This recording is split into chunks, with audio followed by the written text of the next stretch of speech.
कांग्रेस की राष्ट्रीय प्रवक्ता और एआईसीसी की सोशल मीडिया विभाग की चेयरपर्सन सुप्रिया श्रीनेत शनिवार को राजधानी रायपुर पहुंची। वे यहां राजीव भवन में पार्टी पदाधिकारियों के साथ बैठक में शामिल होने आई थीं। एयरपोर्ट पर पत्रकारों से बातचीत में उन्होंने केंद्र सरकार और चुनाव आयोग को घेरते हुए कई तीखे सवाल उठाए।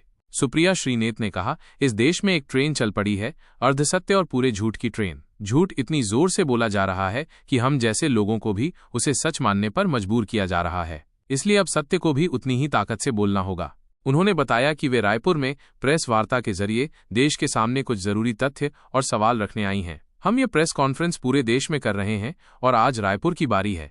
उन्होंने कहा, चुनाव आयोग पर उठाए सवाल। महाराष्ट्र के वोटर डेटा पर सवाल उठाते हुए सुप्रिया श्रीनेत ने कहा, जब राज्य की आबादी 9 करोड़ 54 लाख है तो 9 करोड़ 70 लाख वोट कैसे बन सकते हैं। 5 साल में 32 लाख वोटर जुड़े, लेकिन सिर्फ 5 महीने में 39 लाख वोटर जुड़ गए। जब इसकी वीडियोग्राफी मांगी गई तो चुनाव आयोग ने अपने नियम ही बदल दिए। उन्होंने निष्पक्ष चुनाव प्रक्रिया पर गंभीर शंका जताते हुए इसे लोकतंत्र के लिए खतरनाक बताया। देखना होगा कि सुप्रिया श्रीनेत की इस हुंकार का राजनीतिक असर क्या होता है, खासकर ऐसे समय में जब देश आम चुनावों की दहलीज पर खड़ा है।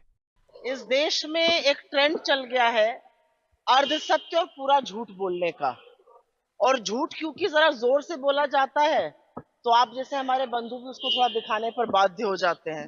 तो हमें लगा कि सत्य भी उतनी ही हुंकार भरकर बोलना चाहिए, और मैं यहाँ पर एक प्रेस वार्ता के लिए आई हूँ और आशा करती हूँ आप सब लोगों से थोड़ी देर में हम लोग मिलेंगे, क्योंकि कुछ बातें इस देश के सामने, आपके माध्यम से जनता के सामने आनी जरूरी है। तो एक प्रेस वार्ता हम करेंगे।